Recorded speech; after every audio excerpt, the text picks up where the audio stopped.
Hola a todos, soy Ignacio Morente y bienvenidos a un nuevo vídeo de Mi Espacio Vital. Hoy vamos a hablar de Construmat, una de las ferias más importantes en lo que se refiere a construcción y materiales de España y prácticamente del mundo. Seguramente en Europa será top 5.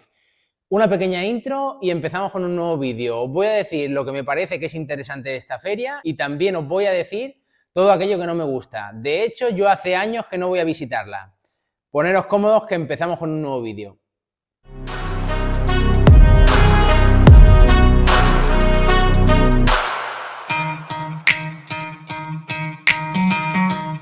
Construmat es una feria con una historia brutal. Para que os hagáis una idea, la primera edición de esta feria se hizo en el año 1979 en la Feria de Barcelona, es decir, que va camino de los 45 años.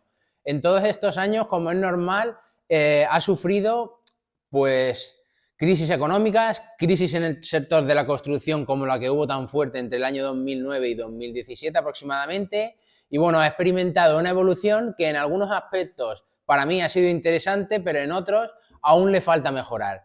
Para que os hagáis una idea, es una feria que está básicamente centrada en la innovación de los materiales, hoy en día en la sostenibilidad y en el futuro de la construcción, tanto en el futuro como en el presente.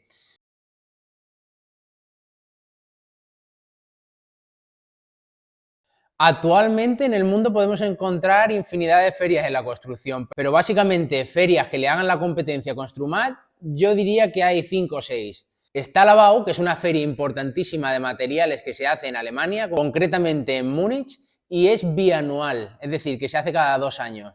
Luego tenemos otra feria que es Batimat, que es una feria que existe en Francia y también es cada 2 años.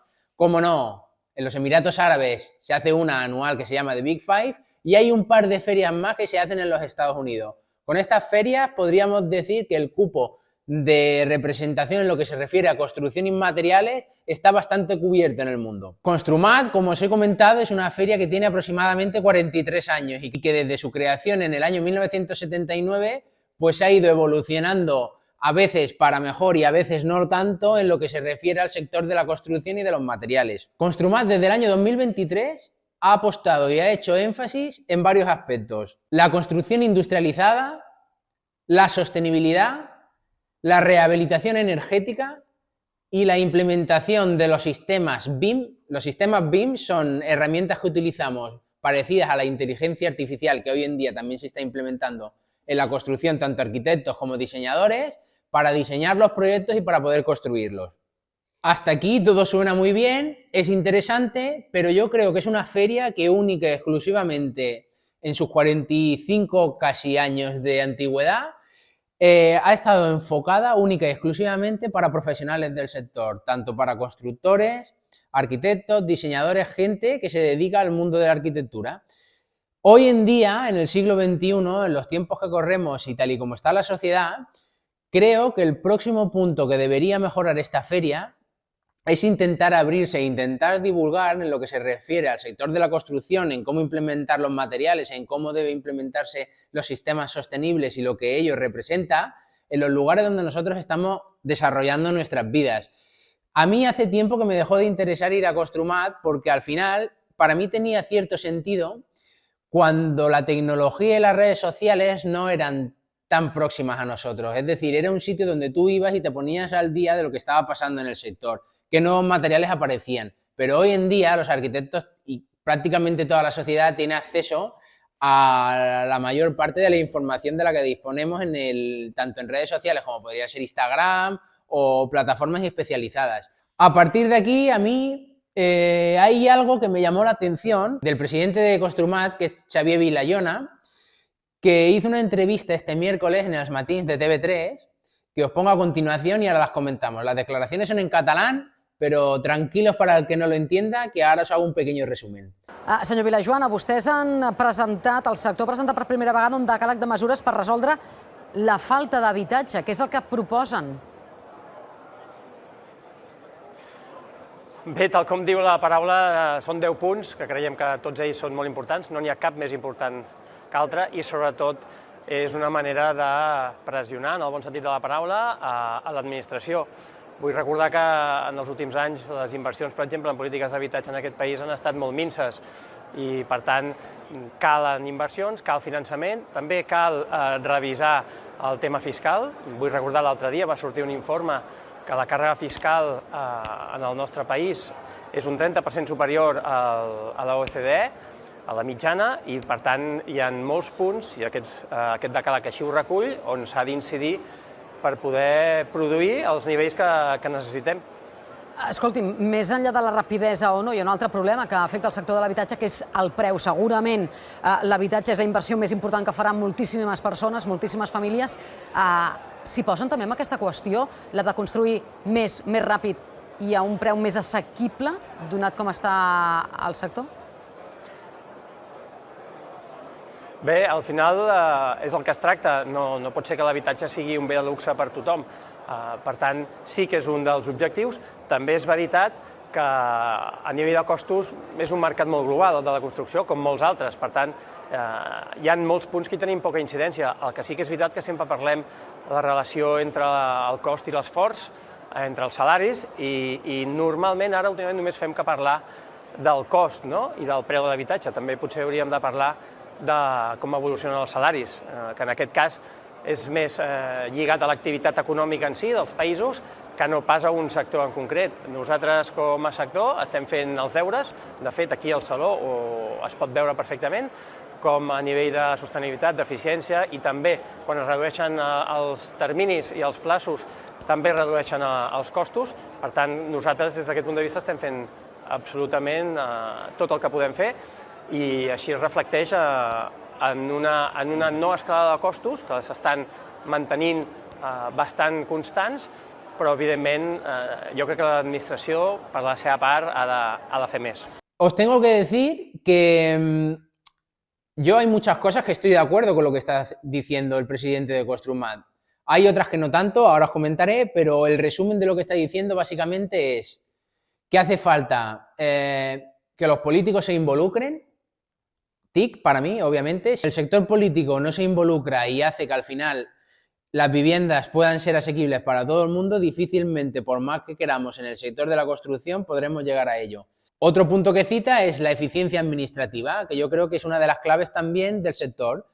Lo que no puede ser es que hoy en día se tarde más en gestionar toda la documentación y toda la burocracia necesaria para empezar a construir un proyecto que en la propia redacción del proyecto o en el propio diseño. A mí, ya os lo he comentado muchas veces, lo que más pereza me da y lo que más dolores de cabeza me conlleva cuando estoy realizando un proyecto de arquitectura es la gestión y al final las conversaciones y los idas y vueltas que tengo que hacer con la administración.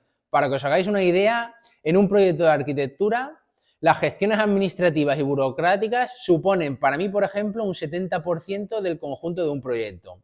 Hay otro aspecto que comenta, que aquí sí que no estoy tan de acuerdo con él, y es que la sostenibilidad es igual a viviendas más asequibles. Yo aquí podría haceros un listado de puntos que considero que tiene razón, pero que otros puntos no son del todo así. Hacer que tu vivienda hoy en día sea sostenible es muy interesante. ¿Por qué? Porque va a hacer que tu factura de la luz o tu factura de agua se reduzca. Pero en según qué casos, la inversión inicial que tienes que hacer a día de hoy es muy superior a cualquier otro sistema. Que las viviendas sean más sostenibles no es un detonante para que la gente pueda acceder a precios asequibles. Por otro lado, habla de la industrialización. También considera que la industrialización hará que los precios de las viviendas bajen. Esto en cierta manera es verdad, pero en otros aspectos para mí no lo es. ¿Por qué? Porque los sistemas industrializados, que no significan que tú tengas que ir al Leroy Merlin o a cualquier plataforma de construcción a elegir una vivienda y esta vivienda que se ha construido como si fuera una caseta te la llevaras al lugar donde vas a vivir, sea así, sino que un sistema industrializado no deja de ser un proceso muy similar a la construcción de los vehículos, es decir, de los coches. Industrializar significa fabricar en taller y ensamblar en obra. Esto es interesante porque lo que hace es reducir posibles problemas en obra, también reduce los tiempos de ejecución y los tiempos de instalación, es así, pero también hay que ser realistas y hoy en día construir de esta forma es mucho más caro que construir por un sistema constructivo tradicional. Es verdad que cada vez hay menos mano de obra, ¿por qué? Porque la gente tiene unos salarios bastante precarios y difícilmente se quieran meter en este sector, Pero yo creo que hay que ser honestos y hay que decir la verdad. Los sistemas constructivos industrializados están muy bien, pero a día de hoy no son para todos los públicos. Igual que el tema de utilizar materiales sostenibles. A mí me encanta utilizar materiales sostenibles. Creo que no es el futuro, sino que debería ser el presente. Pero siendo realistas, poniéndose un ejemplo bastante directo, un saco de cemento tradicional es seguramente 3 o 4 veces más barato que un saco de cemento o de mortero de cal.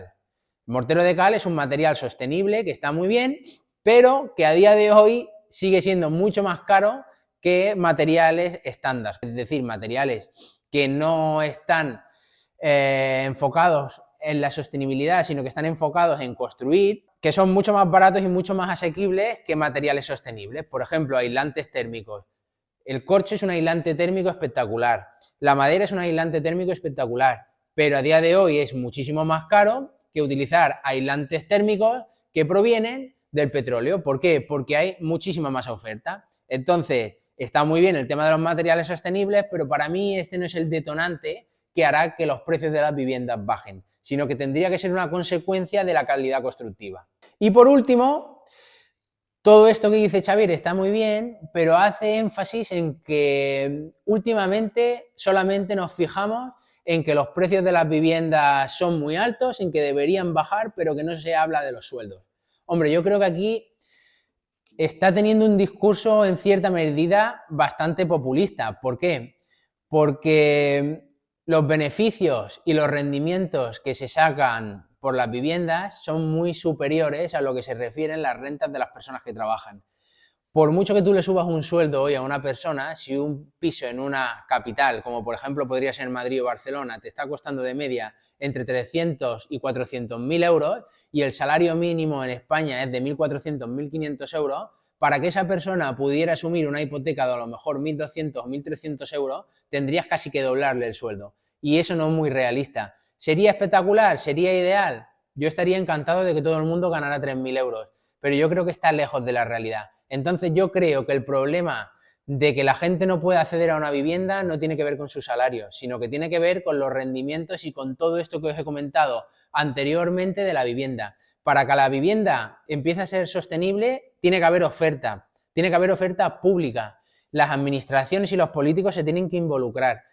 Tienen que hacer que las empresas constructoras privadas, o si no, empresas que se tengan que generar públicas para poder tener parque edificado y parque construido asequible para todo el mundo, sea un servicio y no sea un negocio, porque hoy en día estamos en un problema que es bastante grave y es que la gente de mi generación o incluso mayor no podemos acceder a una vivienda digna y las viviendas asequibles no deberían ser un negocio, sino que tendrían que ser un servicio exactamente igual que la sanidad.